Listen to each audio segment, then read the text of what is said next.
22 জুলাই মঙ্গলবার, এখন প্রায় হচ্ছে 10:30টার মতন বাজছে। এই রবিবার দিন মাছের বাজার গিয়ে প্রচুর হচ্ছে কাঁকড়া এসেছিল, সেটা উজ্জ্বল দেখেছিল, তাই আমাকে ফোন করে জানতে চেয়েছিল যে কাঁকড়া নিয়ে আসবে কিনা। আগে কোনোদিনই আমি কাঁকড়া কিন্তু রান্না করিনি, তবে খেয়েছি প্রচুর ছোটবেলা থেকে, আর আমার এটা ভীষণ প্রিয় একটা খাবার। তো বললাম কেটে ধুয়ে পরিষ্কার করেই যখন দিচ্ছে তখন নিয়ে এসো, আজকে ট্রাই করেই দেখি কেমন রান্না করতে পারি। তো আজকে ফাইনালি হচ্ছে কাঁকড়াটা রান্না করছি। নুন হলুদ মাখিয়ে খুবই অল্প সময়ের জন্য ভেজেছি, খুবই বেশি করে ভাজলে পরে কাঁকড়ার ভেতরে নরম মাংসটা একদম শক্ত হয়ে যায়, যেটা কিন্তু খেতে একদম ভালো লাগে না।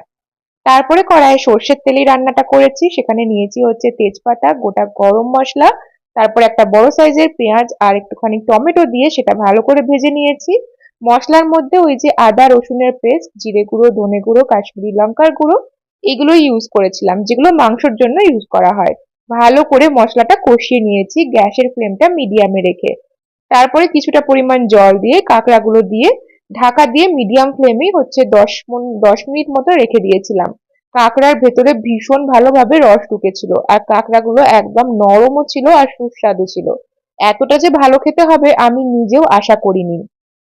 ঝাল ঝাল কষা কষা এই কাঁকড়ার দিয়েই যেন আজকের পুরো ভাতটা খাওয়া হয়ে গেল। আর তার সাথে বাইরে ঝমঝমিয়ে বৃষ্টি আরো ভালো